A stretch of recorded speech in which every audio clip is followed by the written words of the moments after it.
시청자 여러분 안녕하십니까? KBC 8시 뉴스 시작합니다. 21대 대통령 선거가 이틀 앞으로 다가왔습니다. 대선 전 마지막 휴일, 광주 전남 지역에서는 각 당별로 후보 지원 유세에 총력전이 펼쳐졌습니다. 신민지 기자입니다. 사전 투표를 통해 광주 전남 유권자의 절반 이상이 선택을 마쳤지만 각 당의 후보 지원 유세 열기는 여전했습니다.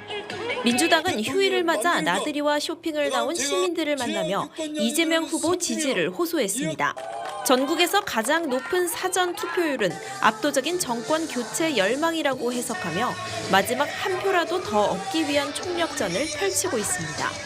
내란, 탄핵, 사법 쿠데타를 겪으면서 우리에게 과제가 남겨졌습니다. 내란을 종식시키는 것, 민생 경제를 살리는 것, 국민 통합을 해야 되는데 이 문제를 해결하는데 우리 시민들의 표가 중요합니다. 국민의힘도 호남에서 지지율은 열세지만 선거 운동 열기만은 뒤처지지 않았습니다. 가족 단위 나들이객들이 많은 우치공원 등에서 김문수 후보에 대한 지원 유세를 이어갔습니다. 호남의 발전을 위해 일당 독점이 아닌 국민의힘에도 표로 힘을 더해달라고 요구했습니다.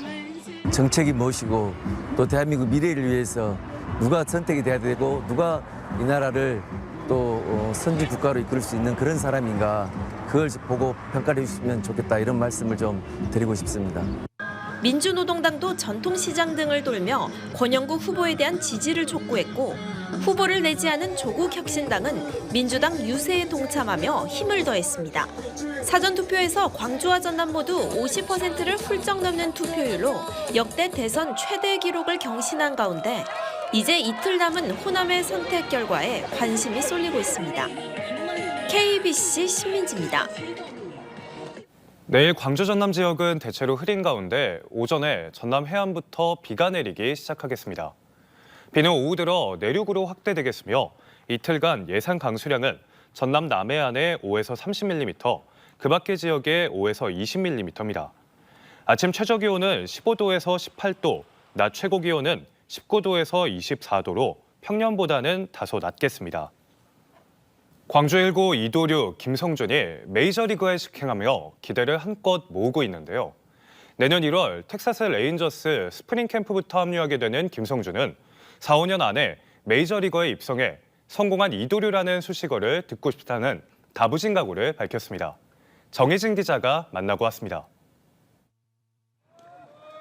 LA 다저스의 오타니를 롤모델로 꿈을 키워온 광주 1고 이도류 김성준. 먼발치에 있던 그 꿈이 이제는 한 발짝 더 가까워졌습니다. 미국으로 건너가 메이저리그 텍사스 레인저스와 계약한 김성준. 바라던 투타 겸업까지 실현할 수 있게 됐습니다.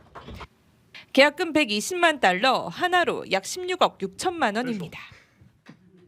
오타니 니오넴 시절에 있을 때 그 스케줄 짰던 대로 저 그대로 비슷하게 적용을 해서 오타니처럼 키워주겠다고 해주셔서 그것 때문에 제가 텍사스를 선택하게 된 것 같습니다.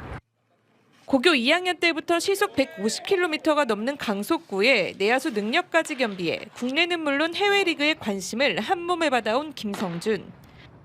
지난해 투수로는 14경기에 나서 3승 1패, 평균 자책점 2.65를, 타자로도 28경기에서 타율 3할 7리, 홈런 1개, OPS 0.832를 기록했습니다. 올 하반기 신인 드래프트에서 유력한 전체 1순위 후보로 꼽힌 이유입니다. 신체 조건이나 신체 능력 부분에 있어서는 고등학교 수준으로 정말 상위권에 있는 선수라고 평가가 되고요. 두뇌적인 부분에서도 순간적인 판단 이런 것도 고등학교 수준 이상의 선수라고 평가를 하고 있습니다. 텍사스 유니폼과 함께 태극 문양과 코리아가 새겨진 특별 제작된 배트까지 품에 안고 돌아온 김성준. 올해 고교 야구 일정을 모두 소화한 뒤 내년 1월 미국 애리조나에서 예정된 스프링 캠프에 본격 합류합니다. KBO라는 프로 무대 적응기 없이 바로 메이저리그로 향하는 김성준. 다부진 각오와 목표도 전했습니다. 4, 5년 안에는 최대한 빨리 메이저리에 올라가서 많은 팬분들께 이도류 성공했다라는 수식어를 듣고 싶습니다. KBC 정의진입니다. 7명의 사상자를 낸 화정 아이파크 붕괴 사고로 서울시로부터 1년 영업정지 처분을 받은 HDC 현대산업개발이 법원의 집행정지 결정으로 영업을 계속할 수 있게 됐습니다. 오늘 서울행정법원은 HDC 현산인은 집행정지 신청을 지난달 30일 인용하며 본안 판결 전까지 처분 효력을 중단했다고 밝혔습니다. 이에 따라 행정소송 1심 결과가 나올 때까지 HDC 현산의 영업은 유지됩니다. 여수 소경도 해상에서 낚시어선이 충돌해 선원 8명이 다쳤습니다. 어제 오후 5시 20분쯤 전남 여수시 소경도 남서쪽 약 3km 해상에서 9.77톤급 낚시어선과 3.84톤급 어선이 충돌해 배에 타고 있던 승선원 8명이 부상을 입었습니다. 충돌로 어선 기관실에서 침수가 발생했지만 현장에 도착한 해경 구조정의 신속한 배수 조치로 2차 피해는 발생하지 않았습니다. 광주 북구가 임동 전남 1심 방직 개발에 따른 교통 개선 방안을 내놨지만 광주시가 이를 사실상 수용하지 않으면서 엇박자가 나고 있습니다. 광주 북구는 지난달 28일 전남 1심 방직 부지 개발 사업에 따른 교통 개선 방안에 대한 연구 용역 결과를 공개했지만 광주시는 기술적인 문제나 정책 기조 등을 이유로 제안의 상당수를 받아들이지 않았습니다. 연구 용역을 통해 제안된 안은 광주 천변을 따라 동서축 연결도로를 개설하고 일부 도로 확장과 공영 지하주차장 설치 등이 포함됐습니다.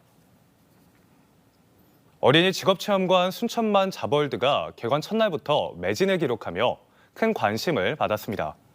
지난해 1월 운영을 중단했던 순천만 자벌드는 인공지능센터 등 미래기술 체험관과 K-팝 예술창의 체험관 등을 새롭게 조성해 이번 주말부터 다시 문을 열었습니다. 순천시는 순천만 자벌드를 국내 대표 미래 직업 체험 공간으로 육성하겠다는 목표로 오는 8월까지 할인 등 이벤트도 펼칠 계획입니다. 전라남도가 전국 최초로 친환경 농산물 구매 알선센터를 시범 운영합니다. 나주에 있는 호남권 친환경 농산물 종합물류센터에 입주한 구매 알선센터는 판로 확보에 어려움을 겪는 과수, 채소 재배 농가를 대상으로 오는 9월 말까지 구매 알선을 지원합니다. 전남도는 물류센터에서 구매가 결정되면 알선센터에서 매주 1에서 2회 해당 시군을 방문해 수거할 계획입니다.